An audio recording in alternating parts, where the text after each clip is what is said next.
What's up? It's kind of late. I have a few minutes. I just wanted to make a quick video.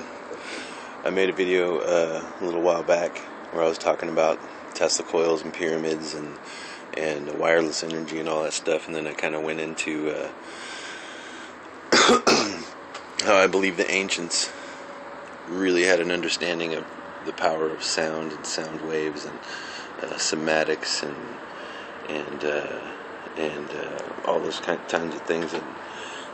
And I remember when I was younger, I play guitar, obviously, if you've ever seen any of my other videos. I love history, I love guitar, and I like philosophy. It's all fascinating to me. When I was younger, I used to crank my amplifier up, and I noticed anything that was sitting on top of my amplifier had a tendency to bounce off of it from the vibrations of the cabinet. And then studying all this crazy stuff that I study, I was like, I can't see, when I look at all these megalithic structures around the world, like the pyramids being built, I can't see like people dragging them stones into place. But I can see somehow them getting the ground under these stones to vibrate so that they can push them easily.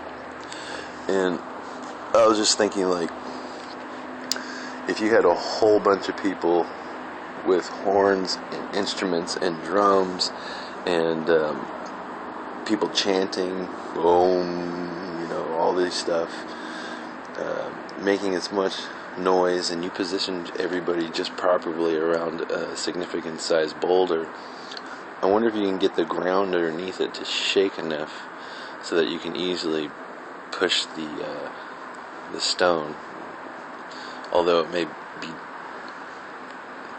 heavy as can be, many tons over, but I think it would be possible. And I think if you consider they had to have that technology of sound to tune into these induction zones and have, this is one thing that's trippy about the pyramids, is like they see these tunnels and stuff, but they don't see scorch marks from thousands of years of people walking through there with torches. So if they were living in these induction zones, and perhaps they had these little Baghdad batteries, these little lamps, or these little some kind of lamp to resonate along with the pyramids they were next to, it would be obvious that they can walk through these tunnels, or even have the city streets lit up for that matter easily. And I know they knew the power of the Earth's induction, and I know that they had this, because there used to be these two columns. I think they were called the Columns of Colossus. I could be wrong about that.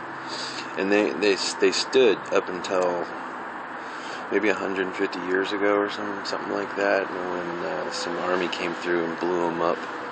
But these stones had these columns had these stones in them, and every morning when right before the sun would rise, they would resonate, and they would resonate and send out a frequency, and all the people around that area would hear it. And I always, when I heard that in story and I read about that story in Egypt, it fascinated, kind of started putting things together for me when I realized what kind of stuff they were doing. I believe these guys were geomancers. They really knew how the earth was working. So when it came to constructing these places, and you think that they had the understanding of sound, I really think that they were able to get the earth to vibrate, or whatever was under the stones to vibrate, so that they can move them.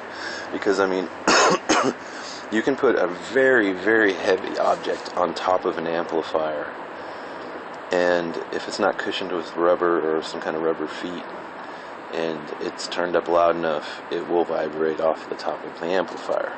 I know that because when I figured that out, I started experimenting with it, turning up my amplifier louder and playing it and putting heavier objects on top of it. And I noticed, like, even a big, heavy, one time I took this big, heavy, there's a chunk of metal basically that I had laying around my house.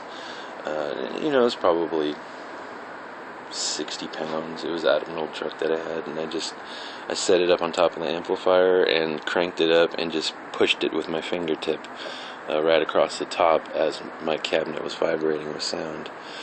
And I always thought, well, that would be the easiest way to stack these giant boulders up. I can't see them tearing down forests to roll them across valleys, across trees. I can't see them expending that kind of work in that kind of manner when they could do something like that, given the technology they must have had. Anyways, that's my thoughts on that subject, and how perhaps some of those construction occurred back then was from that same technology. Anyways, my cigarette's out, and it's time for me to go to bed. God bless y'all. Have a great night. Peace.